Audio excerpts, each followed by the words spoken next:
ქვეყანაში, სოფლსა და სოფლის მეურნეობაში არსებული პრობლემები, სისხლით და უსისხლოდ დაკარგული ქართული მიწა, უსტატუსო დარჩენილი სოფლები და სოფლთა ცხოვრებათა მდგომარეობა, მკვდარი და სასიკვდილოდ გაწირული სოფლები, დაცლილი მთა, არადემარკირებული მცოცავი საზღვრები და მიმდებარე ტერიტორიაზე მცხოვრებთა საჭიროებები, სახელმწიფოს მიერ გატარებული რეფორმების და რეგულაციების ანალიზი, განხორციელებული მიმდინარე და დაგეგმილი სახელმწიფო პროგრამების მონიტორინგი და შეფასება, წარმატებისა და ჩავარდნის მაგალითები, პრობლემების გამომწვევი მიზეზების კვლევა და აღმოფხვრის გზების დასახვა, ვინ ვართ, საიდან მოვდივართ და სად მივდივართ. ამ საკითხებზე ერთად ვიმსჯერებთ ყოველ პარასკევს 22 საათზე გადაცემაში სახელმწიფო და ფერმერი ირინე ფხოველიშვილთან ერთად. მოგესალმებით, ეს არის გადაცემა სახელმწიფო და ფერმერი, მე ვარ ირინე ფხოველიშვილი, გადაცემის ავტორი და წამყვანი. დღევანდელი გადაცემა მთლიანად დაეთმობა სახელმწიფო პროგრამებს და მით უმეტეს ანტიკრიზისული გეგმის განხორციელებას ჩვენს ქვეყანაში. რა თქმა უნდა, თვითონ ანტიკრიზისული გეგმა შეიძლება შეფასდეს საშუალოდ, იმიტომ რომ არ არსებობს საუკეთესო უნაკლო ასეთი პროგრამები, მაგრამ არ შეიძლება ვთქვათ, რომ ეს არის ცუდი. ანუ შესაძლებელია შევაფასოთ საშუალოდ, მაგრამ მას აქვს თავისი დადებითი და უარყოფითი ასპექტები, რის გამოც ჩვენ დღეს მოგვიწევს საუბარი, ჩვენ ვცადეთ, რომ მოსახლეობისგან გაგვეგო მათი აზრი, რას აფასებდნენ დადებითად და უარყოფითად და ამავე დროს ყველა კითხვაზე, რომელიც არის საზოგადოებაში დაგროვილი, რომლებიც გვირეკავენ და გვეკითხებიან, ჩავთვალეთ, რომ კომპეტენტურ პიროვნებას უნდა გაეცა ამ კითხვაზე პასუხი. ამიტომ დღეს ჩვენთან სტუმრად იმყოფება გარემოს დაცვისა და სოფლის მეურნეობის სამინისტროს სოფლისა და სოფლის განვითარების სააგენტოს პროექტების საოპერაციო დეპარტამენტის უფროსი ქალბატონი ნატალია ხარატიშვილი, რომელიც ამომწურავად გაგცემს პასუხს ყველა კითხვაზე და გაგაცნობთ იმ სიახლეებს, რომელიც იგეგმება სააგენტოში. მოგესალმებით ქალბატონო ნატალია. ძალიან დიდი მადლობა რომ შეძელით ამ დაძაბულ სიტუაციაში დროის გამონახვა და ჩვენთან სტუმრობა და ვეცდებით რომ არ შეგიშალოთ ხელი, მხოლოდ კონკრეტული კითხვები დაგისვათ და ამ კითხვების ირგვლივ მივიღოთ თქვენგან პასუხი. საზოგადოება თქვენს პასუხებს ვიცი რომ ძალიან დიდი ინტერესით ელოდება. მოგესალმებით, მადლობას მოგიხდით სტუდიაში მოწვევისთვის. ძალიან მნიშვნელოვანია რომ ჩვენს ფერმერებს მივაწოდოთ ზუსტი ინფორმაცია აღნიშნულ გეგმის ფარგლებში, რა იყო დაგეგმილი, როგორ მიმდინარეობს და ამიტომ ყოველთვის მზად ვართ გულპასუხოთ თქვენ შეგვიძლია. ძალიან კარგი. ჩვენ დავიწყოთ პროგრამის მიზნებსა და ამოცანებზე საუბარი. რა მიზანი ჰქონდა ამ პროგრამას და როგორ ახორციელებს ამ ამოცანებს? ხო, ჩვენ იცით რომ ორი სხვადასხვა მიმართულებით ვახდენთ თანადაფინანსებას, ანტიკრიზისული გეგმის ფარგლებში არის პირდაპირი დახმარებები და ასევე სექტორული განვითარების ნაწილშიც გვაქვს თანადაფინანსებები. მოდი ვისაუბროთ რა მიზნებს და ამოცანებს ისახავს ეს პროგრამა. ხო, იცით თქვენ ანტიკრიზისული გეგმა შემუშავდა სოფლის შექმნილი მდგომარეობის გამო და იმ გამოწვევების შესახვედრად, რაც საქართველოში მიმდინარეობს ბოლო რამდენიმე თვეა კოვიდის სიტუაციიდან გამომდინარე. იცით თქვენ რომ ძალიან მნიშვნელოვანია თვითონ ჩვენთვის საქართველოს იქიდან გამომდინარე რომ პატარა ქვეყანა ვართ, სულსაცის უსაფრთხოება ძალიან მნიშვნელოვანია. ამიტომ დღევანდელ დღეს სოფლის მეურნეობის განვითარება ერთ-ერთი ყველაზე მნიშვნელოვანი სფეროა. აი ზოგი ჭირი მარგებელიო აგამოჩნდა სწორედ რომ ადგილობრივი სოფლის მეურნეობა სჭირდება სერიოზული. პრემიერმა ძალიან კარგი განცხადება გააკეთა, რომ გამოწვევა მივიღოთ შესაძლებლობა, და რაც მე პირადად ძალიან მომეწონა და ეხლაც მინდა გითხრათ, რომ იმდენად გაიზარდა მომართვიანობა ჩვენ სააგენტოში ფერმერების მხრიდან, რომ ამას ჩვენც ვამჩნევთ, რომ თვითონ ფერმერებიც ხედავენ სოფლად მაცხოვრებელი მოსახლეობად, მათ შორის ქალაქში მაცხოვრებელი მოსახლეობა, სოფლის მეურნეობა ძალიან მნიშვნელოვანია, განსაკუთრებით ისეთი პატარა ქვეყნისთვის, როგორც არის საქართველო და შესაბამისად ჩვენც ვიმუშავეთ ამ ნაწილში, ანტიკრიზისული გეგმის ფარგლებში დავეხმაროთ სოფელს, დავეხმაროთ ფერმერს. ორი მიმართულება გამოვყავით, ერთი არის პირდაპირი დახმარება და ასევე გვაქვს სექტორული განვითარების ნაწილში თანადაფინანსებები. რას ნიშნავს პირდაპირი დახმარება? იცით თქვენ რომ პირველად წარმოების ნაწილში ძალიან მნიშვნელოვანია აგროს სამუშაოების ჩატარება, სცენარის დაცვის მოვლის საშუალებების შეძენა ფერმერისთვის. ამიტომ ამ ნაწილში შევიმუშავეთ ჩვენ ესეთი პროგრამა მცირემიწიანი ფერმერებისთვის, მათთვისაც აქვთ 0-25 ჰექტრიდან 10 ჰექტრამდე სასოფლო-სამეურნეო მიწის ნაკვეთები. გარდა საძოვრისა და სათიბისა, შესაძლებლობა აქვთ მიიღონ აგრობარათები. ამ აგრობარათებზე ირიცხება ქულები, 1 ჰექტარზე ირიცხება 200 ლარის ოდენობის ქულა. 1 ქულა უდრის 1 ლარს. რას შეუძლიათ, რომ გამოიყენონ ეს ბარათები? ამ ბარათების გამოყენება შეუძლიათ სპეციალურად გამოყოფილ მაღაზიებში, აგრომაღაზიებში. თან ძალიან მნიშვნელოვანია, რომ ეს აგრომაღაზიები არის შერჩეული სურსათის ეროვნული სააგენტოს მიერ დადგენილი წესით და უნდა ქონდეთ უვადო აღიარება. შეუძლიათ მიბრძანდნენ და ნებისმიერი პროდუქცია შეიძინონ ამ მაღაზიაში, ასევე შეუძლიათ მიმართონ მიწის დამუშავებისთვის და მოხნის სამუშაოება ნებისმიერი მათ რაც სურს, ამაშიც გამოიყენონ ეს ბარათები. თუმცა მოხნის სამუშაოებისთვის ბარათის გამოყენება შეუძლიათ თუ მიწის ფართობი შეადგენს 1-25 ჰექტარს 10 ჰექტრამდე. ასევე გვაქვს იაფი აგროდიზელის პროგრამა. იცით, თქვენ ამ შემთხვევაში ფერმერებს ეძლევათ ექნებათ საშუალება, რომ ფასდაკლებით შეიძინონ იაფად, ასე ვთქვათ, შეიძინონ დიზელი, თუ აქვთ მათ საკუთრებაში ან თანასაკუთრებაში 0-25 ჰექტრიდან სასოფლო-სამეურნეო მიწის ნაკვეთი, ოღონდ აქ შედის საძოვრების კატეგორია თუ აქვს საძოვრები, ამ შემთხვევაში ვერ ისარგებლებენ. სხვა დანარჩენ შემთხვევებში ისარგებლებენ 1 ჰექტარზე 150 ლიტრის ფასდაკლება ეკუთვნით, მაქსიმალური ფასდაკლება არის 15,000 litrზე. აქ ძალიან მნიშვნელოვანია ვთქვათ, რომ ეს არ არის შეღავათიანი აგროდიზელით სარგებლობა შეუძლებს ფერმერებს, მაგრამ სახელმწიფო ამაში ბიუჯეტიდან თანხებს არ იხდის. ხო, აი ეს ჩვენი ფერმერებისთვის და პირადად ჩემთვისაც უცნობია, პირველად მესმის ახლა, რომ ბიუჯეტიდან თანხა არ გადის. აი აქ უკვე კითხვა თუ რატომ ხოლმე მაინც და მაინც სოკარი და რატომ სხვა ბენზინგასამართ სადგური არ შეიძლება იქნეს გამოყენებული, ალბათ ძალიან ლეგიტიმური კითხვაა, თუმცა გიპასუხებთ.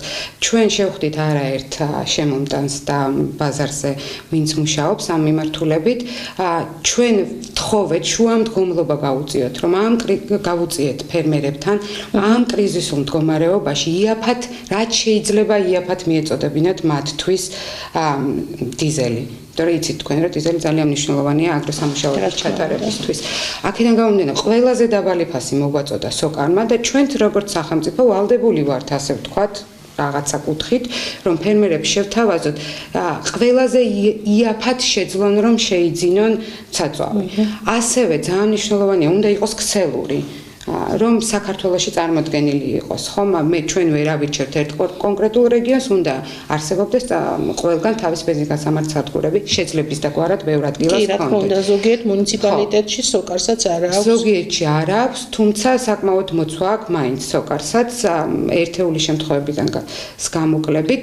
აქედან გამომდინარე, ამიტომ არის შერჩეული ქსელური კომპანია და ასევე იმიტომ არის სოკარი შერჩეული, რომ ყველაზე დაბალი ფასი შემოგთავაზათ. კიდევ ერთხელ ვიტყვი, რომ აგროდიზელის ნაწილში სახელმწიფო ბიუჯეტიდან თანხა არ გადის და ეს არის წმინდა ფასდაკლება და შეუძლიათ იაფად შეიძინონ. თვითონ კომპანიის ფასდაკლება.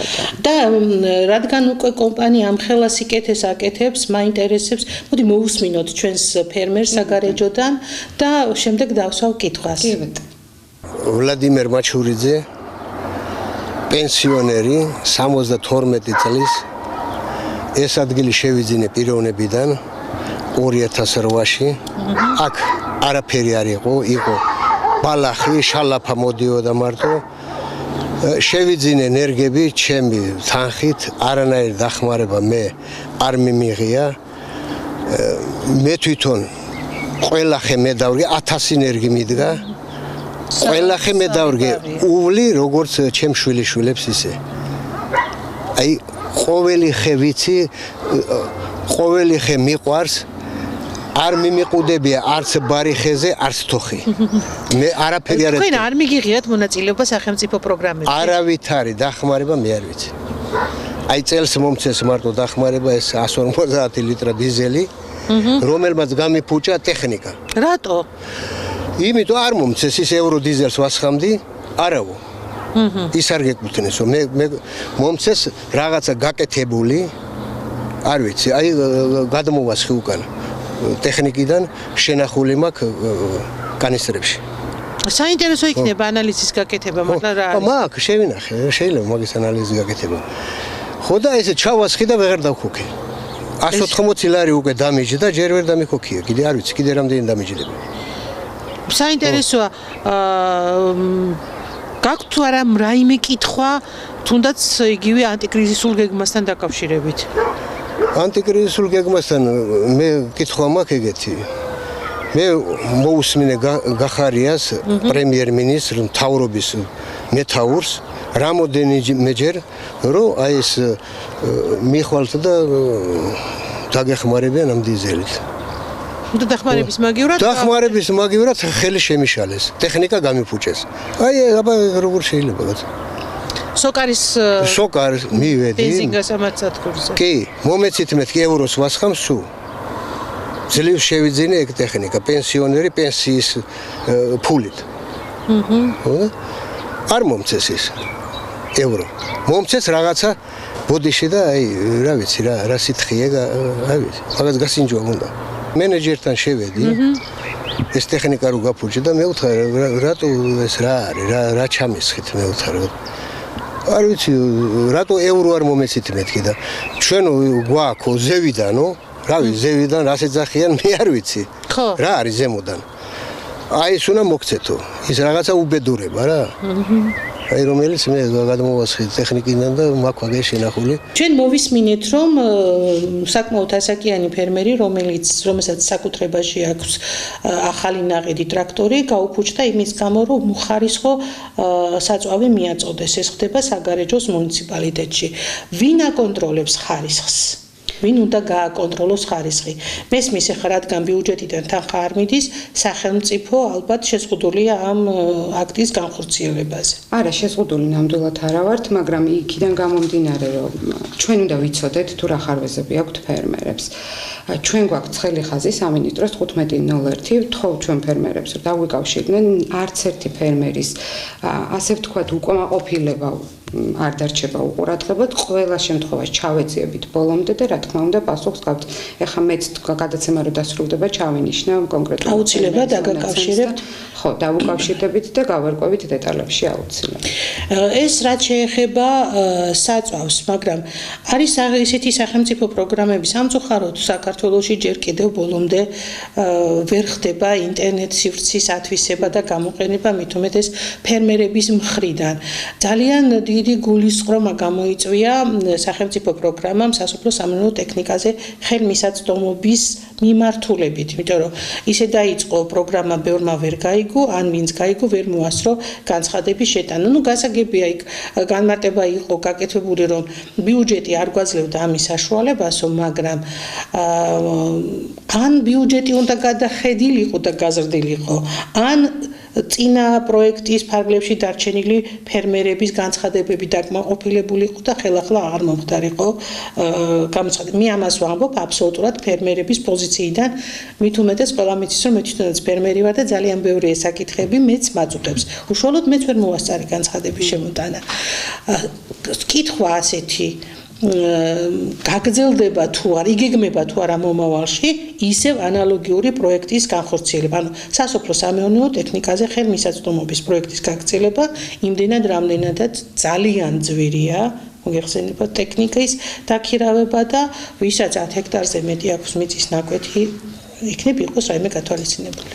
ხო, პირველ რიგში ვუპასუხებ იმას, რატომ ძველი პროექტი რო იყო, იქიდან ბენეფიცერები რატო არ გადმოვიდნენ, აქ სახეშეცვლილია ეს პროექტი, შესაბამისად, მანამდე რაც ჰქონდათ შემოტანილი, იმ განაცხადებს ამ პროგრამის ფარგლებში ვეღარ განვიხილავდით. სახეშეცვლილი ეს არ არის პროექტის გაგრძელება, არის აბსოლუტურად სხვა პროგრამა.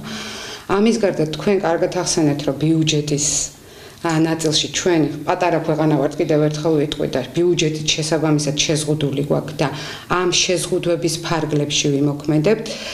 ასევე ვიტყვი, რომ მიუხედავად იმისა, რომ დაკმაყოფილდა 6 მილიონი ლარი არის ამ შემთხვევაში კონკრეტულად 300-ზე მეტი განაცხადი არის შემოსული მექანიზაციის მოთხოვნასთან დაკავშირებით, ჩვენ ვიცით, რომ მოთხოვნა დიდია, ამიტომ ვცდილობთ, რომ სხვადასხვა დონორ ორგანიზაციებთან მოლაპარაკებები ვაწარმოოთ და თუ რამე შესაძლებლობა იქნება გრანტის ნაწილში რომ კიდევ დავამატოთ, აუცილებლად გადავდგავთ ამ ნაბიჯს, უბრალოდ ჯერჯერობით მოლაპარაკების ეტაპზე ვართ, მაგრამ აქვე უნდა ვთქვა, რომ შეღავათიანი აგროკრედიტის ფარგლებში შეუძლიათ მექანიზაციის ნაწილში ისარგებლონ, მართალია ეს გრანტი არ არის, თუმცა იაფისეს ხია და იმ შემთხვევაში თუ თან საკმაოდ დიდხნიანია 66 თვის განმავლობაში ვაფინანსებთ, ასე რომ შეუძლიათ მიმართონ ნებისმიერ ბანკს და ჩვენ და მოვახდენთ პროცენტის სუბსიდირებას. აქვე აუცილებლად უნდა ვთქვა, რატომ ინტერნეტით. პირველ რიგში, იმიტომ რომ ყოფილიყო სამართლიანობის პრინციპი დაცული. იცით თქვენ რომ პროგრამა ესე მუშაობს, რიგითობით შემოდის განაცხადები და როცა შეივსება ბიუჯეტი აჩერებს. სამართლიანობის პრინციპი რომ დაგვეცვა პირველ რიგში, ამიტომ უნდა ყოფილიყო ყველაფერი ეს ელექტრონულად. ამის გარდა ხალხის თავშეყრის ადგილების განაც თავი უნდა შეგვეკავებინა. მესმის რომ დღევანდელ დღეს კიდევ ბევრი არის ისეთი ადამიანები, ვისაც ინტერნეტზე ხელმისაწვდომობა არ აქვს, თუმცა მსოფლიო შეცვალა ამ პანდემიამ და შესაბამისად ჩვენც უნდა რაღაცნაირად ყველანი გადავეწყოთ, უნდა ავუწყოთ ფეხი.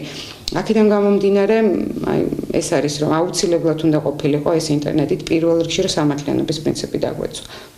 გასაგებია, რადგან მექანიზაციაზე და საწვავზე ვსაუბრობთ, კითხვა ძალიან ხშირად ისმება ასეთი კითხვა, რატომ გვაიძულებენ, მე ვამბობ ვაჟღერებ ფერმერის ნათქვამს, რატომ გვაიძულებენ რომ გამოვიყენოთ მხოლოდ და მხოლოდ შპს მექანიზატორის ტექნიკა მიწის დასამუშავებლად.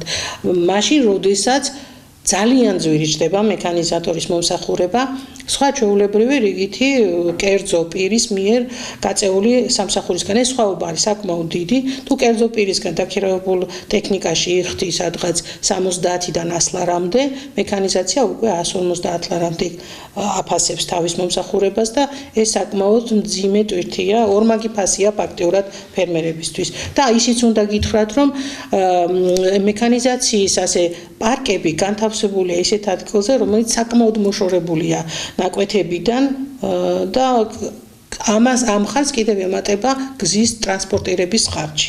ხო, ჯერ რატომ 150 ლარი? ეს არის საშუალო თანხა. სადღაც შეიძლება 200 ლარიც დაჯდეს, სადღაც შეიძლება ნაკლებიც გამოვიდეს, რაღაცა საშუალოზე უნდა შევჯერებულიყავით, ხო? მერე რატომ მაინც მექანიზატორი?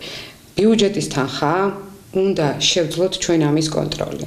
რომ მიზნობრივად წავიდეს ეს თანხები. ამის გარდა ვალდებულ აუცილებლობა არ აქვთ, რომ და მიწის დამუშავებაში გამოიყენონ ეს აგრობარათები, შეუძლიათ სხვა მიმართულებით შეიძინონ ნებისმიერი პროდუქტი, რაც ამ მაღაზიებში იყიდება მოვლის დაცვის საშუალებით. არა, ხო შეიძლება.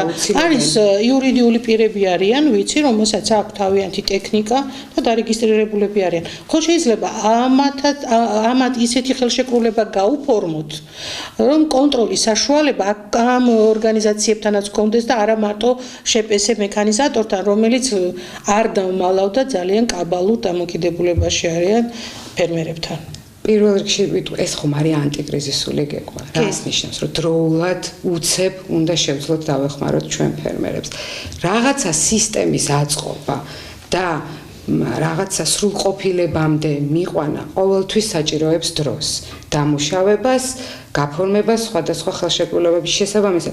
ჩვენ გქონდა არჩევანი, ან დღეს გაგვეკეთებინა რაღაცა, რითიც შევძლებდით, რომ ფერმერებს დავხმარებოდით, ან რამდენიმე თვე დაგვემუშავებინა პროექტი და რაც უკვე პრინციპში დაგვიანებული იქნებოდა, იმიტომ რომ კრიზისი დღეს დაგვიდგა. და ისედაც ზოგიერთ შემთხვევაში აგროტექნიკური ვადები ისედაც დარღვეული იყო მესმის, მაგრამ ეხლა გვაქვს ამის საშუალება, რომ გადავხედოთ და კონკურენტი გაუჩინოთ ამ მექანიზატორს. რა თქმა უნდა, თქვენ თავიდანვე ახსენეთ, რომ არაფერი სრულყოფილი არ არის.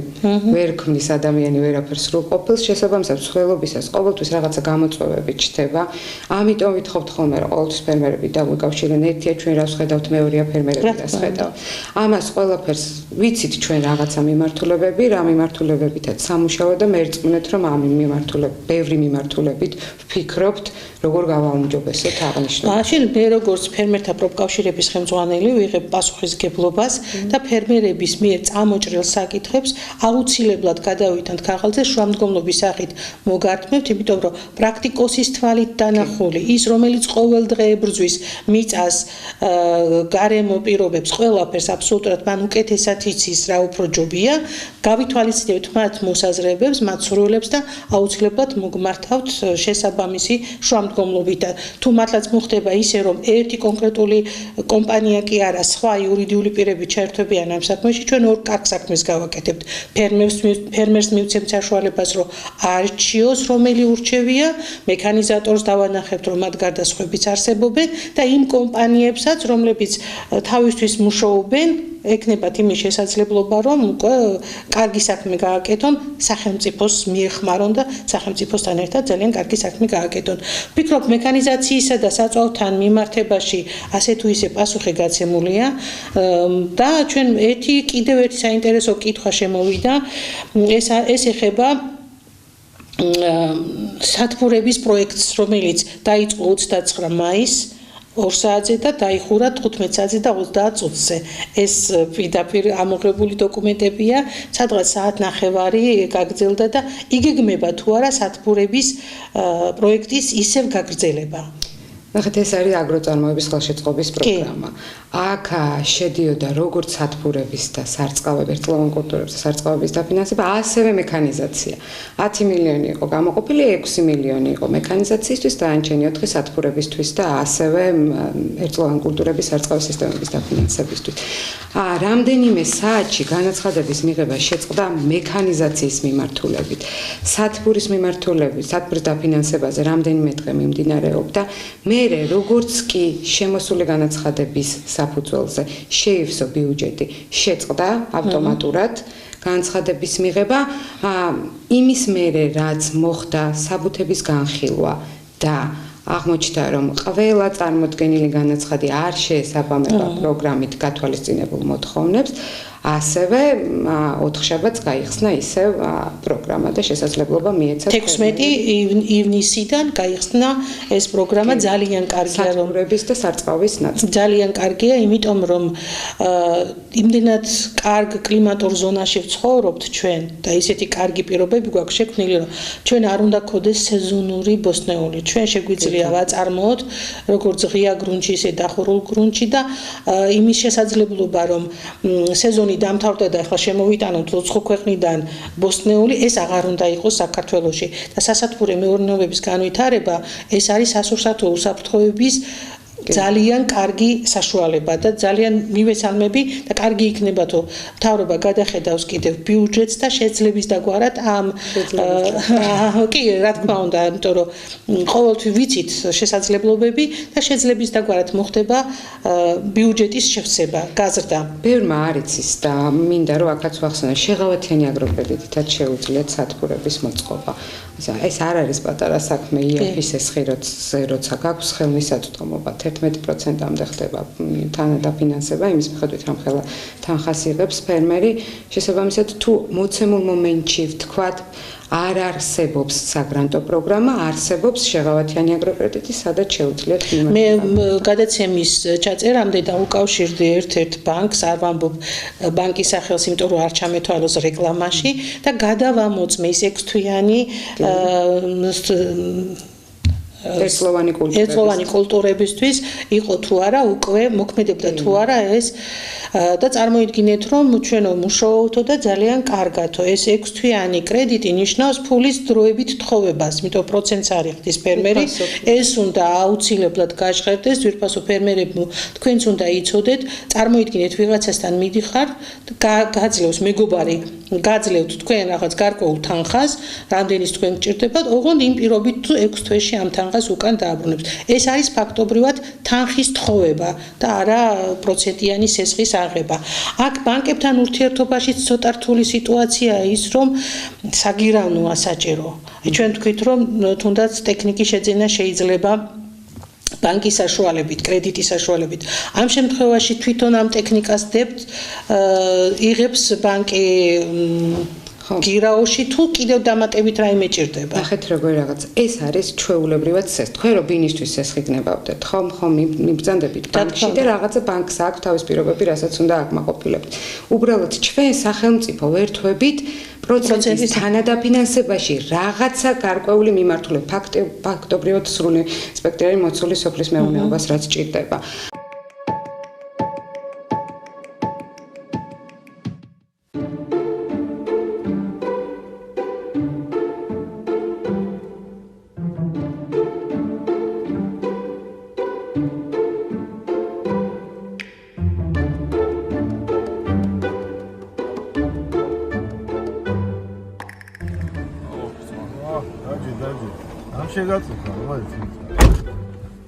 ბიჭო, კაროჩი რა. ბევრ სასწავლებელში ვიყავი რა. ინგლისური ენის შემსწავლელ კურსებზე რა. და ესე უსწრაფესად რა, ვერავინ ვერ მასწავლის ინგლისურ ენას.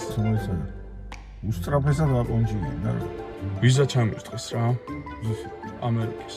ოჰა, რა მაგარია. და გინდა რომ შუსტრად ისწავლო ენა? კი, და რომ უცებ ვისწავლო ენა. და მაგიტო დამივარე ამ სიშორეზე, ბიჭო? ვერ ხარ შენ ხო იცი? ჯეი აქ არ მყავს მე რეკო. მოიცა. არ იცოდი ხო ჯეის რო ვიცნო?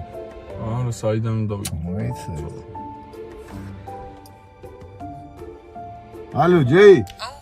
ბეგალავა როგორ ხარ? კარგად, შენ როგორ ხარ ბეგალა? რავი, არ ამიშავს რა. ეხა მომისმინე? ერთ ჩემ მაგარ ძმას გამოუშვებ. ძალიან ახლობელს რა და შენ რო იცი ისე მიხედე რა ენის ამბავში, კაი? მოიყვანე ლაფში. კაი ჯიგარო, დაგაგებინე. ოკეი. არა. Sure.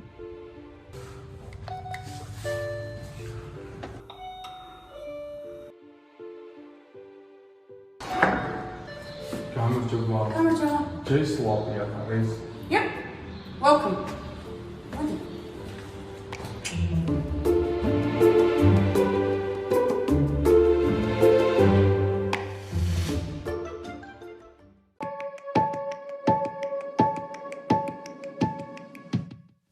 საადვოკატო ბიურო კობაიძე და ნემსიწვერიძე გთავაზობთ იურიდიულ მომსახურებას შემდეგი მიმართულებებით: სისხლის სამართალი, სამოქალაქო სამართალი, ადმინისტრაციული სამართალი, განქორწინება, საიმიგრაციო სამართალი, მემკვიდრეობის სამართალი. კომპანიებისთვის ყველა ტიპის იურიდიული მომსახურება.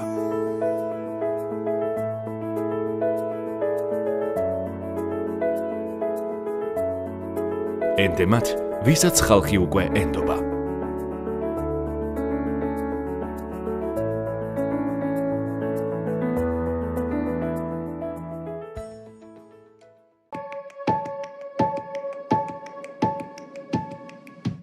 აქედან გამომდინარე, თუ თქვენ ბანკი თulis რომ თქვენ სესხი უნდა მოგეცეთ, ასე ვთქვათ, ჩვენ სახელმწიფო მოვახდენთ პროცენტის თანადაფინანსებას.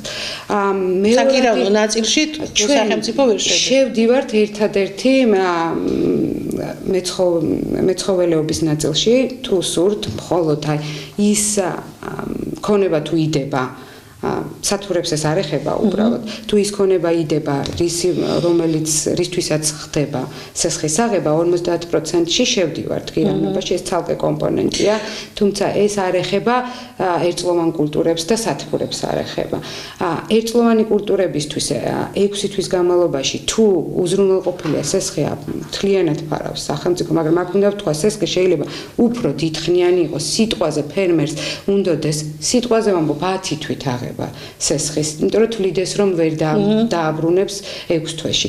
შეუძლია აიღოს, თუმცა ჩვენ 6 თვის განმავლობაში მოვახდენთ პროცენტის თანადაფინანსებას. 6 თვისაც მაინც დაფარა. ესეც ძალიან მნიშვნელოვანია, რომ ჩაკეტილიც არა აქვს პერიოდი, იმიტომ რომ შეიძლება ისეთი თანხა უნდადეს, რომ გათვლილი კონდეს უფრო მეტი ხნით გაახანგრძლივოს და დაინტერესება ძალიან დიდია დაახლოებით 7-3 ფერმერს აქვს უკვე აღნიშნული კომპონენტით ნასარგებლად და 12 მილიონ ლარზე მეტი სესხი არის გაცემული უკვე ამ ძალიან მნიშვნელოვანი კომპონენტია თქვენ თქვით მეცხოველეობაზე ხორცული ჯიშების ნაწილი მოდი ეს უფრო კარგად განმარტოთ ნახეთ ჩვენ შეღავათიანი აგროკრედიტის ფარგლებში ვაფინანსებთ ისეთ მეცხოველეობას ისეთ ჯიშებს რომელიც უნდა გაამრავლონ მე რძე მოგცემს მერძეული მეხორცული მიმართულებით. მერძეული მიმართულებით იქ სხვა პრინციპები გვაქვს, იმ ნაწილში ჩვენ არ შევდივართ, მეორად უზრუნველყოფაში, მეხორცული ჯიშების ნაწილში აქ ძალიან მნიშვნელოვანია, რომ როდესაც გადამამუშავებელი არ აქვს, ძის შემგროვებელი არ აქვს, უნდა შეიძინოს, გაყიდოს ეს მეხორცული ჯიშის საქონელი, ამიტომ შეიძლება საკუთარი უზრუნველყოფა არ ქონდეს. აქ ჩვენ პროცენტის დაფინანსებას არ ვახდენთ, თუმცა ძალიან მნიშვნელოვანია, რომ 50%-ით შევდივართ მეორად უზრუნველყოფაში. თუ არა აქვს საკმარისი გირაოს ჩასადები ფერმერს შეუძლია მიმართოს ბანკს და სახელმწიფო შევა მეორად უზრუნველყოფაში. ძალიან კარგი შეღავათი იქნება ფერმერისთვის, იმიტომ რომ ეს ერთადად უკვე სუქებაზე დაყენებულ საქონელზეა საუბარი და ძალიან ჭირს საკვები ბაზის არსებობა ქვეყანაში. ახლა არ არის დასაფარი, ფაქტობრივად საძოვრები აღარ აქვს. ეს გვალვების გამო, დაქარვების გამო, არასწორი გადაძოვების გამო, ყველაფერმა ამანედროლად იჩინა თავი მაშინ დღეს საძოვრები უკვე აღარ მით უმეტეს ზამთრის საძოვრები.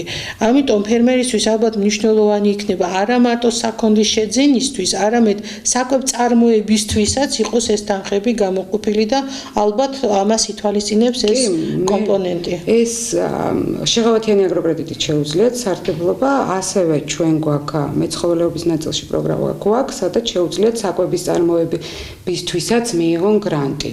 ძალიან გეტყვით ზუსტად პროცენტები განსხვავდება და პირუტყვის საკვების პირველადი წარმოებისთვის 60%-იანი თანადაფინანსება გვაქვს, არა უმეტეს 195,000 ლარის. ძალიან კარგი. აი ეს ინფორმაცია თქვენ წარმოიდგინეთ, რომ ფერმერებამდე სრულყოფილად არ არის მისული. ყველაზე დიდი მტერი ყოველთვის არის ინფორმაციის ნაკლებობა, არასწორი კომუნიკაცია და ჭორი. აი იმანეს თქვა და ეს რატომ მოხდა და ეხლა ჭორზე გადავდივარ. გადავდივარ სწორედ მიწის მესაკუთრის და მფლობელის სიტუაციაზე. პირდაპირ წერია ანტიკრიზისულ გეგმაში ციტატას მოვიშველიებ. ვინ უნდა ისარგებლოს პირველი კომპონენტით, ანუ ის 200 ლარიანი ვაუჩერის დახმარებით, ეს არის 0.5 მეასედიდან 10 ჰექტრამდე ფართობზეა საუბარი, მესაკუთრეებზე.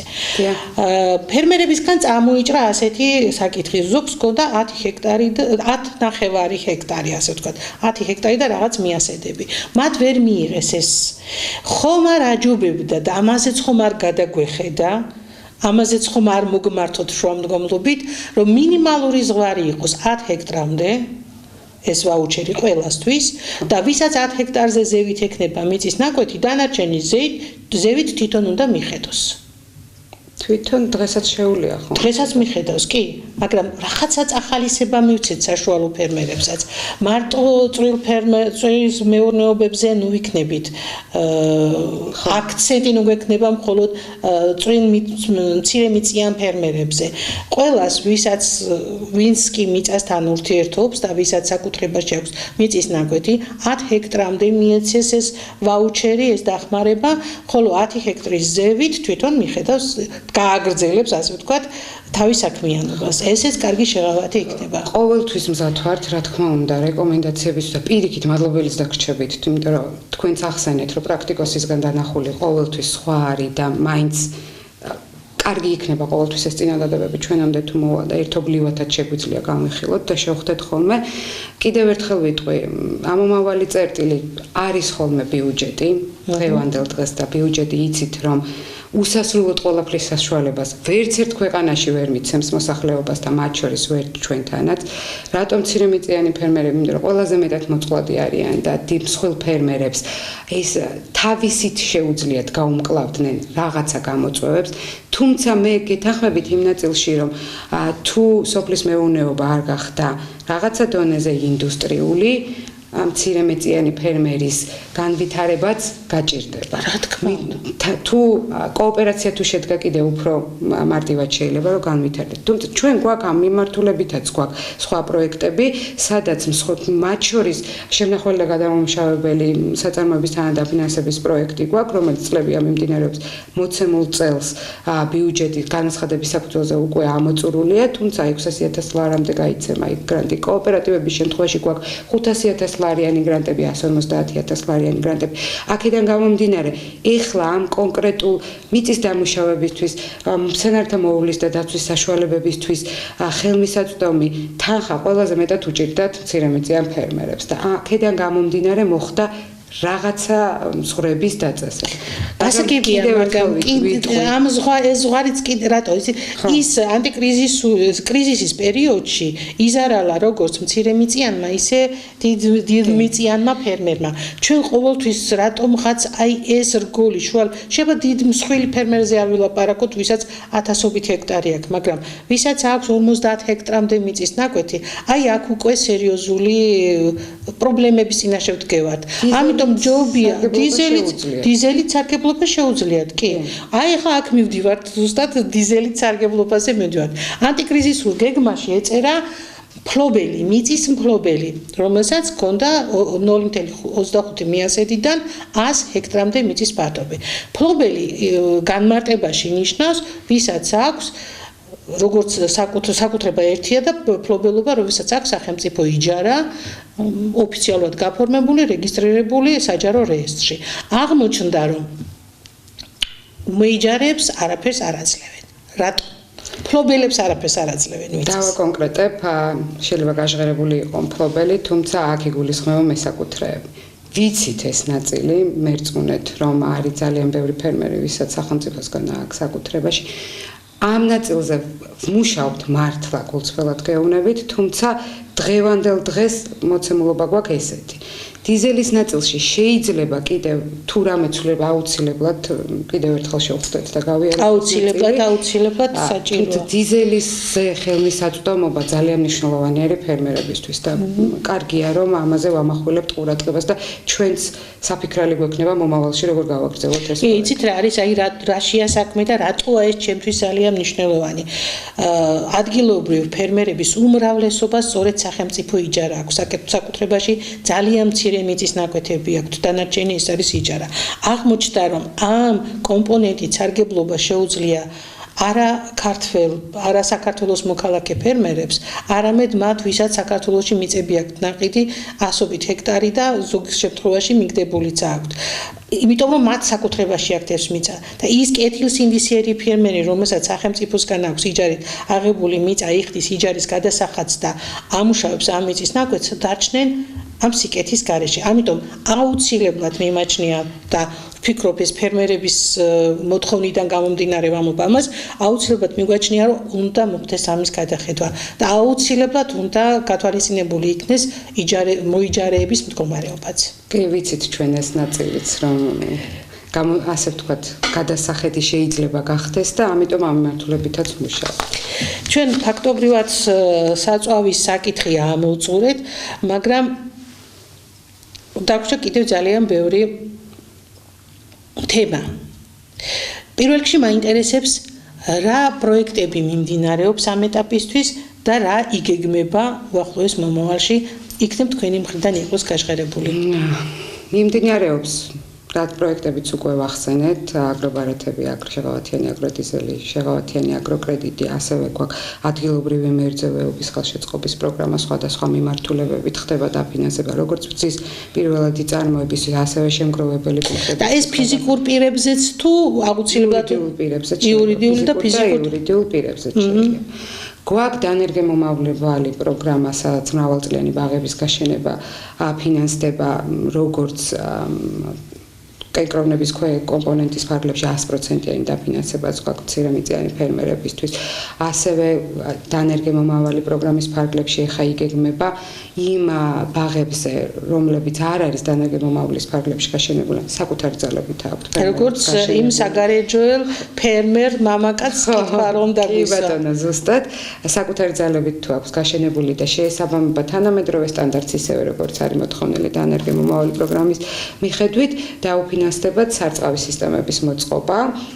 დაფინანსება იქნება 1 ჰექტარზე 2500 ლარი, 50%-იანი კოოპერატივებისთვის მაღალმთიანი სოფლებისთვის, გამყოფი ხაზის სოფლებისთვის იქნება 60% 3000 ლარი.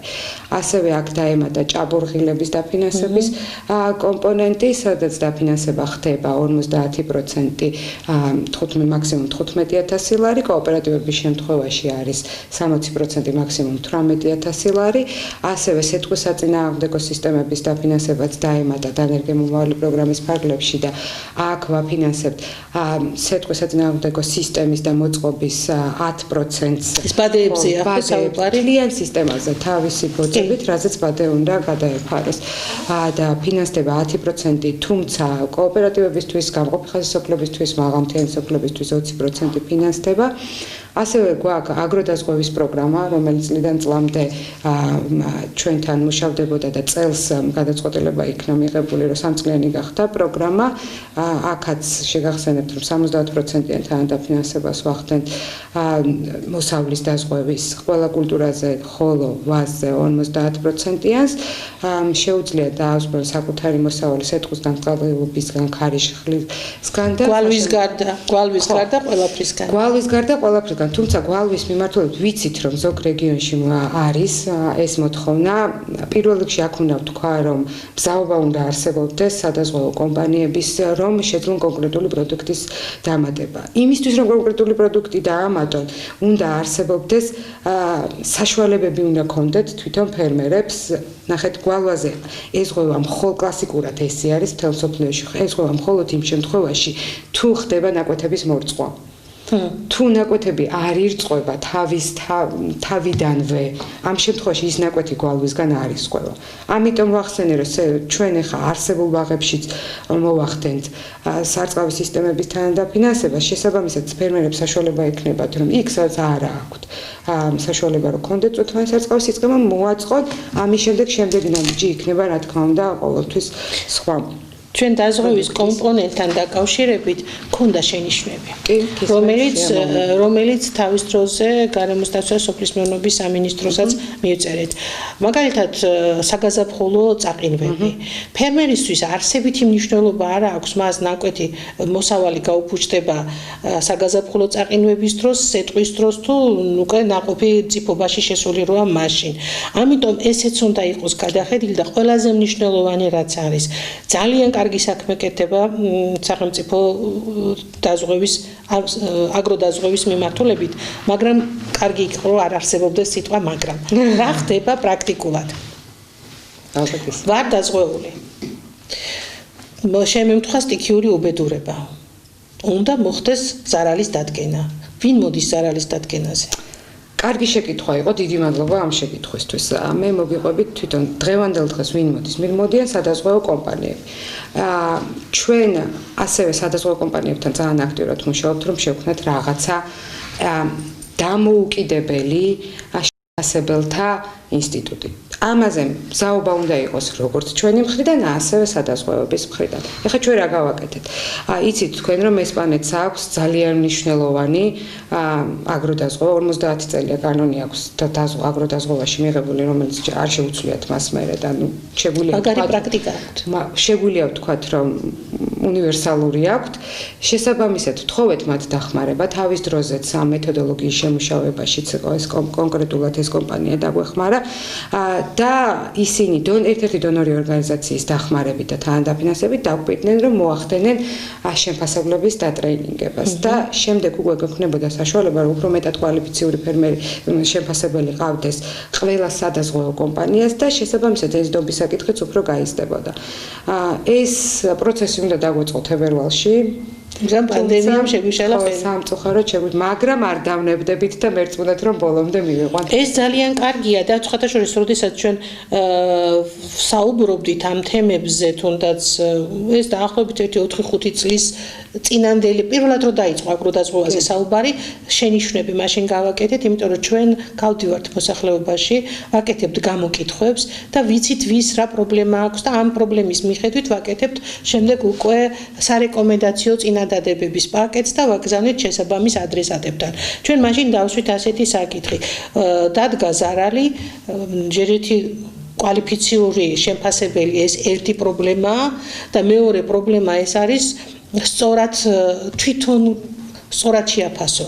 კვალიფიციურობაზე არ არის, სინდისიერებაზეც არის დამოკიდებული. როდესაც შემფასებელი არის კომერციული სტრუქტურის წარმომადგენელი, რომელსაც უნდა აანაზღაუროს ზარალი, ის ყოველთვის ცდილობს რაც შეიძლება ნაკლები აჩვენოს ზარალის კოეფიციენტი. ზოგადად ესეა, ყოველთვის დამზღვევს ან ფერმერს უნდა მეტი მიიღოს, სადაზღვევო კომპანიას უნდა რომ ნაკლები კლასიკურად ესეა. არ ვასახე კონკრეტულად საქართველოში მოქმედ სადაზღვევოებს და ფერმერებს არ ეხება, მსოფლიო მასშტაბით ესეა. კი, ეს ასეა, მაგრამ როდესაც ფაქტიურ მდგომარეობაზე ვსაუბრობთ და იგივე თქვენი სამსახურის წარმომადგენლების მიერ ზარალის დამდგენ კომისიასთან ერთად მუნიციპალიტეტის ზარალის დამდგენ კომისიასთან ერთად დადასტურებულია, რომ 100%-იანი ზარალი იყო და წერენ 80%-იანს, 100%-იან ზარალს. ფოთოლიც რო არ შეარჩინა. ნახეთ, ხეს. დამნიშნულოვანია ეს დაზღვევა არის მოსავლის დაზღვევა. ნაყოფს ასხოს. ჩვენი კომისია, რომელიც წერს საერთო მდგომარეობას ბაღში, მათ შორის ნერგის მცენარის დაზიანებას, რაც არ არის აგროდაზღვევის პროგრამის ფარგლებში. აგროდაზღვევა ითვალისწინებს ნაყოფის დაზიანებას. ძალიან რამდენიმე კულტურაზე გაწერილი გვაქვს, როგორ მათემატიკურად ითვლება ეს. ნახეთ, ადამიანური ფაქტორი, როგორც აგროდაზღვევაში, ისე ყველა სხვა მიმართულებაში, მსოფლიოს ნებისმიერ მიმართულებაში, მარტო საქართველოს და აგროდაზღვევას არ ეხება, ყოველთვის არსებობს ცდომილების რაღაცა პროცენტი. მათ შორის აი ამ ესპანელებთან კომუნიკაციის დროსაც დასაშვებია 5-დან 7%-მდე ცდომილება ადამიანური ფაქტორის გათვალისწინებით დაშვებული. ხა რა ხდება? იმისათვის რომ ფერმერებიც უფრო მეტად გათვითცნობიერდნენ თავიდან რომ დაიწყო რა თქმა უნდა უფრო ნაკლები ცოდნა ჰქონდათ მათ შორის ფერმერებსაც და ნაკლებად იცოდნენ როგორ უნდა შეაფასოს. მომართვიანობაც ნაკლები იყოს. თავიდან უფრო მეტი იყო, მინდა გითხრათ რომ რაც უფრო დრო გადის უფრო ნაკლები და ნაკლებია. წლევანდელ ზარალებთან დაკავშირებით მინდა გითხრათ რომ სულ 3 შეტყობინებაა უკმაყოფილების შემოსული, ეს სადღაც 15,000 პოლისიდან დაახლოებით. იცით რა არის? აი თვითონ ესპანელებიც გვეუბნებოდნენ რა პროცენტი გაქვთ უკმაყოფილების. შარშანდელის სტატისტიკიდან ნაკლებია რო თქვით, მე ვიფიქრე დაზღვეულთა რაოდენობა ნაკლები, ან უკმაყოფილოთა რაოდენობა. კი, გასაგებია, იმიტომ რომ დაიხვეწა ნელა-ნელა პროექტი. რო ჩვენ მქონდა შარშან დაახლოებით 3.5% უკმაყოფილების. შეიძლება თუ ჩვენამდე ინფორმაცია არ მოვიდა, ჩვენ რა თქმა უნდა ამას ვერ დავითვლით. ამიტომ ყოველთვის ვითხოვთ რომ მოგმართონ როგორც ხელხაზზე, ისე თუ უნდა მეილით პირადად შევხვდებით, ანუ შეგვიძლია რომ ჩვენ არ ვაფასებთ ზარალს, მაგრამ შეგვიძლია ჩავერთოთ პროცესში და გავერკვიოთ ვითარებაში, რომ არ იყოს ესეთი არ გქონდეთ უსამართლობის შეგრძნება. მინდა გითხრათ რომ თვითონ ამ ესპანური კომპანიის გაკვირვება იყო 3.5% ძალიან დაბალია, ესპანეთშიც კი 5% გვაქვს ჩვენი უკმაყოფილების. ეს არნიშნავს რომ ჩვენ უკმაყოფილი ვართ, რა თქმა უნდა. არც ის 3.5% არ გვინდა, ყოველთვის შეუძლია ფერმერს რომ თუ თulis რომ არასამართლიანად მოექცნენ, რა თქმა უნდა ჩვენ უნდა დაგვიკავშირდნენ, ჩვენ ჩავერთვებით. და აუცილებლად შეუძლიათ მიმართონ დამოუკიდებელ ექსპერტიზას სამხარაულის ექსპერტიზის ბიუროს. თავიდან ჩვენ სამხარაულის ექსპერტიზის ბიუროს შემფასებლებთან გავიარეთ შესაბამის შეხვედრების საფუძველზე, მივედით იმ მოლაპარაკებამდე, რომ ადრე ხდებოდა რომ მთლიანი ბაღის შემოწმება, ეხლა როდესაც სამხარაულის ექსპერტიზის ბიუროს წარმომადგენელი მივადა შეამოწმებს ბაღს, ცალკე გამოყოფს აგროდაზღვევის ნაწილში რა დაზიანება მოხდა და ცალკე დაუწერს ფერმერს რა დაზიანება იყო საერთო ბაღის. ოღონდ აუცილებლად მნიშვნელოვანია სწორი მიმართვა რომ გააკეთონ სამხარაულის ექსპერტიზის ბიუროში და ახსენონ რომ აგროდაზღვევისთვის. ჩვენ ყოველთვის მზადო პირადად ხა მეც ჩემი თანამშრომლებით მიუხედავად იმისა რომ არ მონაწილეობთ ზარალის შეფასების პროცესში ჩავსულვართ და გვინახავს. ასე რომ მინდა გითხრათ რომ ეს პროცესი იმდენად უკვე თანამშრომლობთ როგორც ფერმერებთან, ისე სადაზღვევო კომპანიებთან, რომ უკმაყოფილება გვიხარია რომ იკლებს, თუმცა ეგეც არ გვინდა რომ გქონდეს და ამ ნაწილში დამშვიდების საფუძველი ჯერ კიდევ არ არის. რადგან უკვე დაზღვევებზე და კრედიტებზე ვსაუბრობთ, ჩვენამდე მოვიდა ინფორმაცია, რომ პანდემიის დროს საპროცენტო დავალებებმა გადაიწია 3 თვით და ეს არ შეეხო აგროდაზღვევას. მე კონკრეტულ პიროვნებასაც დავასახელებ, ფერმერია ქალბატონი ნატალი ხუხიაშვილი, რომელიც დაგვიკავშირდა და გითხრა, რომ აგროკრედიტზე არ გადამივადეს პროცენტია. გეთახმებთ, ახლა ჩვენ რა ვქენით? ჩვენ ახლა მანდაც ბიუჯეტი არ დაგეგმილი, როგორც იცით, ჩვენ დავაკვირდით ვადაგადაცილებებს. მინდა გითხრათ, რომ ფაქტობრივად მიმართვიანობა ალბათ სადღაც 10 კაცამდე თუ იყო, ვინც ითხოვა გადავადება. შესაბამისად, ამის საჭიროება არ დადგა აგროკრედიტთან მიმართებაში. რა თქმა უნდა, შეიძლება ერთეული შემთხვევები იყოს და თუ მომაკვდით ინფორმაციას ჩავეძიები, თუმცა მასობრივად ამის მოთხოვნა და აუცილებლობა არ დადგა. აქედან გამომდინარე, ამიტომაც არ მოხდა ამ კრედიტების. ხშირ შემთხვევაში ისია გადანაწილებული დაფარვა გრაფიკი, რომ პანდემიის პერიოდში შეიძლება არც კონდა ვინმეს ყველაზე მგრძნობიარე იქნებოდა ახალი გაცემული სესხები. როგორც წესი, ახალგაცემულ სესხებს დაფარვა უწევდათ 6 თვის მერე, საშუალოდ ვამბობ. შესაბამისად, ამის საშიშროება იმ მომენტში არ დადგა. რახან მიმართვიანობა არ იყო და მოთხოვნა არ იყო, ფერმერების საჭიროებაც არ გახდა ამ ნაწილში, რომ ცვლილება შეგვეტანა. გასაგებია, ჩვენ ვისაუბრეთ მიწაზე, ვისაუბრეთ ერთწლიან და მრავალწლიან კულტურაზე, ვისაუბრეთ მეცხოველეობაზე, მაგრამ არაფერი გვითხავს მეფუტკრეობაზე. ხო. რა იგეგმება მეფუტკრეობის მხარდაჭერის მიმართ, იმიტომ რომ ძალიან ბევრი მეფუტკრე ფერმერი გვიკავშირდება. აქ ორი რამ არის პრობლემა, ჯერ ერთი თვითონ მეფუტკრეობის განვითარების ხელშეწყობა და მთავარი რაც არის, ეს არის საკვები ბაზა ფუტკრისთვის. თუ რამე იგეგმება, აინტერესებთ განსაკუთრებით სამცხე-ჯავახეთიდან ინტენსიურად დაგვიკავშირდნენ ამ თემაზე და მინდა რომ კონკრეტულად ამ მიზნობრიობებით დაფინანსება, შეღავათიან აგროკრედიტს თუ არ შევეხებით და კოოპერატივებს თუ არ შევეხებით, იმიტომ რომ კოოპერატივებში გვაქვს თან დაფინანსება 70%-იანი, შემიძლია ვთქვა, რომ ძალიან დიდი მოთხოვნაა. თვითონ მე ჩვენც ვიცით, რომ ეს მოთხოვნა არის. წელს ახალი პროექტის დაწყება ამ მიმართულებით არ იქნება, იცით, კიდევ ერთხელ ახსენებ ბიუჯეტის გამო, თუმცა იქიდან გამომდინარე, რომ დაინტერესება ძალიან დიდია და მომართვიანობა დიდია, არ ვიცი, ჩვენც ვფიქრობთ რა მიმართულებით შეიძლება რომ დავეხმაროთ ფერმერებს. კი, აი ერთ-ერთი მიმართულება არის ესეთი. პირველად იმ წარმოებული მეფუტკრე ფერმერების მხარდაჭერის პროგრამა თაფლოვანი კულტურების გაშენების მიმართულებით. ერთ-ერთი ეს აღსაუბრობ ბესკების და ასე შემდეგდან ძალიან ბევრი პრობლემაა მეფუტკრეობაში. ესეთი პროგრამა, რომელსაც ბიუჯეტი ამოიწურა, იფადის ფარგლებში ქონდა, იყო გამოყოფილი, დაინტერესება საკმაოდ დიდი იყო. შესაბამისად, კიდევ ერთხელ ვამბობ, ჩვენ რახან ვიცით, ფიქრობთ, როგორ შეგვიძლია რამე გავაკეთოთ, თუმცა ახლა დადასტურებულად რა თქმა უნდა ვერ გეტყვით, იქნება თუ არ იქნება. ამაზეც გავაკეთებთ შუამდგომლობას, იმიტომ რომ როგორც ღვინო, როგორც ყველი, ისე თაფლი ეს საქართველოს ავიზიტო ბარათია და მეფუტკრეებს სერიოზული მხარდაჭერა ჭირდება, თუმცა კი ყველა ფერმერს ჭირდება სერიოზული მხარდაჭერა განსაკუთრებით ისეთ ზონებში, რომელიც საზღვრისპირა სოფლებია. ჩვენ ვიყავით სტუმრად სოფელ უდაბნოში, ეს არის საზღვრისპირა სოფელი და მნიშვნელოვანი იმითი, რომ გარეჯი, სამონასტრო კომპლექსი გარეჯი შედის უდაბნოს ადმინისტრაციულ ერთეულში. ჩვენ შევხვდით ძალიან საინტერესო ქალებს, ძირითადად მეცხოველეობის მიმართულებით მუშაობენ და აღმოჩნდა, რომ ეს მართალია თქვენ არ გეხებათ ეს კითხვა და ჩვენ სავარაუდოდ მიწის სააგენტოს დავუსვავთ ამ კითხვას. აღმოჩნდა, რომ ესენი არიან სვანეთიდან ეკომიგრირებული მოსახლეობა, რომელსაც საკუთრებაში მიწის ნაკვეთები არ აქვთ გადაცემული.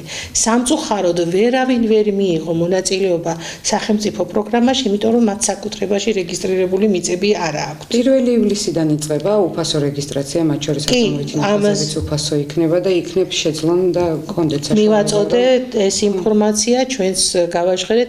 ჩვენ როგორც არასამთავრობო ორგანიზაციის ხელმძღვანელი ძალიან ინტენსიურად ვიმუშავეთ არა მარტო საჭიროების და პრობლემების დადგენაზე მუნიციპალიტეტებში, არამედ თუნდაც იგივე კოოპერატივების პოპულარიზაციაზე მაქსიმალურად ვახდენდით ამ ინფორმაციის გატანას, სამწუხაროდ მაინც ის შედეგი ვერ დაიდო, რაც იყო დაგეგმილი და რაზეც იყო გათვლილი კოოპერატივები, მაგრამ აღმოჩნდა აი ამ კვლევების დროს აღმოვაჩინეთ, რომ საოჯახო მეურნეობები, რომელიც საკმაოდ დიდი წილია ჩვენს ქვეყანაში, საოჯახო მეურნეობებს სჭირდება უკვე სხვანაირი ხელის შევლება.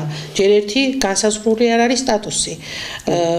ამაზე ჩვენ მუშაობთ გაეროს განვითარების პროგრამასთან ერთად და პარლამენტში გვექნება ამ თემაზე კიდე შეხვედრები, იმიტომ სოფლად ცხოვრების გაუმჯობესება ბევრად არის დამოკიდებული საოჯახო მეურნეობების გაძლიერებაზე. ძალიან მნიშვნელოვანია სასუსათო უსაფრთხოების მიმართულებით საოჯახო მეურნეობების გაძლიერება. ძალიან მნიშვნელოვანია ამ მეურნეობების გაძლიერება ეკოლოგიურად სუფთა ბიოპროდუქტების წარმოებაზე. და ხომ არ იგეგმება რაიმე საოჯახო მეურნეობების მიმართულებით თქვენთან? ნახეთ, ბიოწარმოების ხელშეწყობა.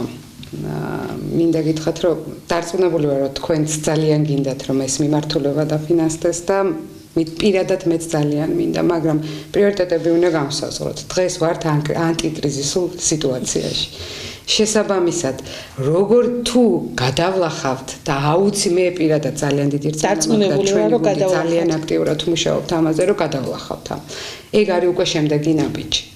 მაგამდეც მივალთ და მე დარწმუნებული ვარ, რომ ამ თემასთან მიმართებაში პროექტებზეც ვისაუბრებთ. აუცილებლად, იმიტომ რომ ჩვენ გვაქვს ძალიან სერიოზული კვლევები, რა საჭიროებები აქვთ, უნდა თუ არა სტატუსის მინიჭება, დაახლოებით 1500-მდე რესპონდენტია გამოკითხული, ამ კვლევის მასალებსაც რა თქმა უნდა გაგიზიარებთ და ერთად შევძლებთ, რომ დავსახოთ სამომავლო გეგმები, ეს ძალიან მნიშვნელოვანია, ძალიან წაადგება სოფლად განვითარებას და თვითომეტეს თქვენი სააგენტო სოფლისა და სოფლის მეურნეობის განვითარების სააგენტოა და აქვე მე ვიტოვებ სამომავლო გეგმაში, რომ აუცილებლად ამ სტუდიაში მოხდება სოფლის და სოფლის მეურნეობის განვითარების იმ ხუთწლიანი სტრატეგიის განხილვა, იმიტომ რომ ამ კრიზისის პერიოდში, პანდემიის პერიოდში ჩვენ დავინახეთ, რომ ამ სტრატეგიასაც ისედაც არ მომწონდა გულახდილად უნდა ვთქვა, იმიტომ რომ იქ ბევრი რამ, რაც სოფლის მეურნეობას უნდა ეხებოდეს და სოფელს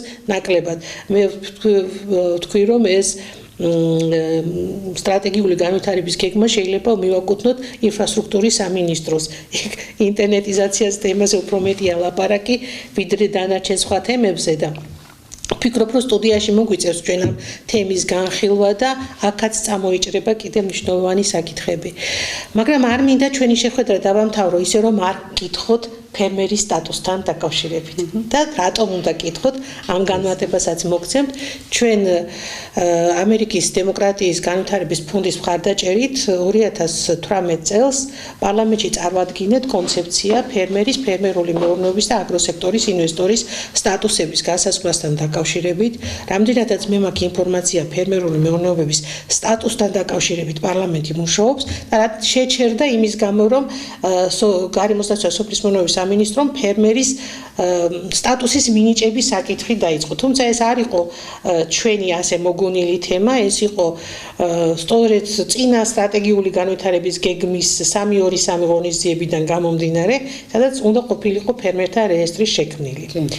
სტატუსი არ არის განსაზღვრული. უბრალოდ რეესტრი დგება. რის საფუძველზე აკეთებთ ამ რეესტრს?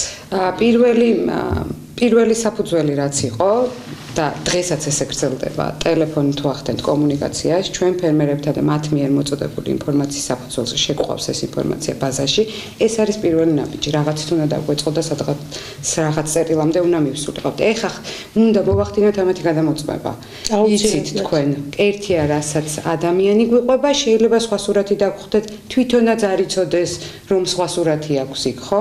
შეიძლება კომუნიკაციის შეიძლება სხვა ინფორმაცია ქონდეს. ამიტომ იცით თქვენ, რომ ჩვენ 54 მუნიციპალიტეტში ყავს ჩვენი საკონსულტაციო სერვისები, და არა მაქვს უფლება ამ საკონსულტაციო ცენტრებზე დადებითი და კარგი არ ვთქვა, იმიტომ რომ ჩემი ყველა შეხვედრა რეგიონებში და მუნიციპალიტეტებში ხდება მათთან ერთად.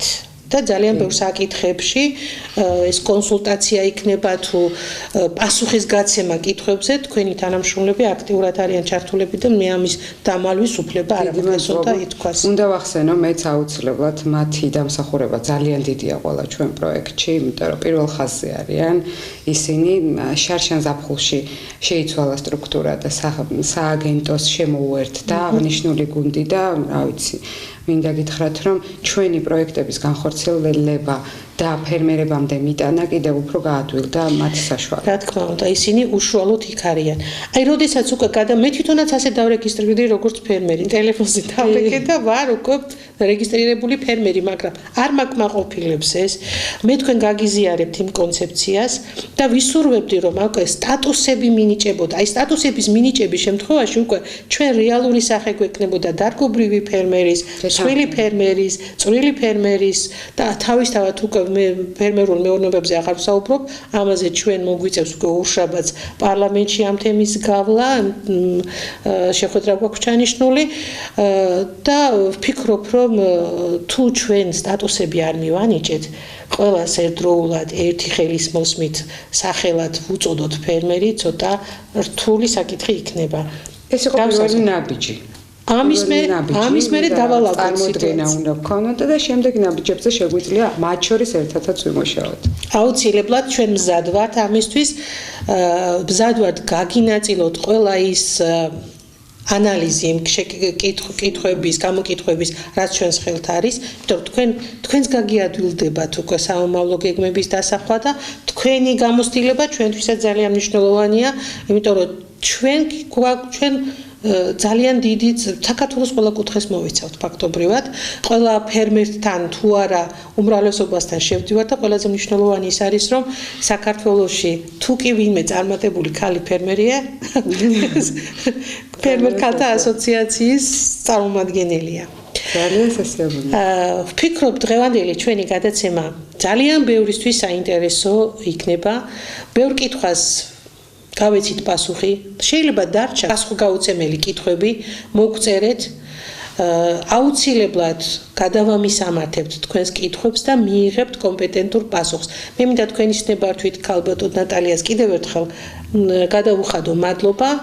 იმისთვის რომ გამონახა დრო, მოვიდა ჩვენთან და ყველა საკითხზე საკმაოდ ამომწურავი პასუხი გაგვცა. დიდი მადლობა ქალბატონ ნატალია, გისურვებთ წარმატებებს და ვისურვებ რომ სწორედ პირველი პირების, უშუალო ფერმერების პრობლემების გათვალისწინებით იყოს განხორციელებული და დაგეგმილი ყველა შემდგომი პროექტი. რა თქმა უნდა, იმიტომ რომ ჩვენი პროექტები პირველ რიგში არის მიმართული სოფლისკენ, სოფლის დახმარებისთვის და ფერმერებს. მადლობას მოგიხდით სტუდიაში მოწვევისთვის. ეს იყო გადაცემა სახელმწიფო და ფერმერი, გემშვიდობებით მომავალ პარასკევამდე. ქვეყანაში, სოფლსა და სოფლის მეურნეობაში არსებული პრობლემები, სისხლით და უსისხლოდ დაკარგული ქართული მიწა, უსტატუსო დარჩენილი სოფლები და სოფლად ცხოვრებათა მდგომარეობა, მკვდარი და სასიკვდილოდ გაწირული სოფლები, დაცლილი მთა, არადემარკირებული მცოცავი საზღვრები და მიმდებარე ტერიტორიაზე მცხოვრებთა საჭიროებები, სახელმწიფოს მიერ გატარებული რეფორმების და რეგულაციების ანალიზი, განხორციელებული მიმდინარე და დაგეგმილი სახელმწიფო პროგრამების მონიტორინგი და შეფასება, წარმატებისა და ჩავარდნის მაგალითები, პრობლემების გამომწვევი მიზეზების კვლევა და აღმოფხვრის გზების დასახვა, ვინ ვართ, საიდან მოვდივართ და სად მივდივართ.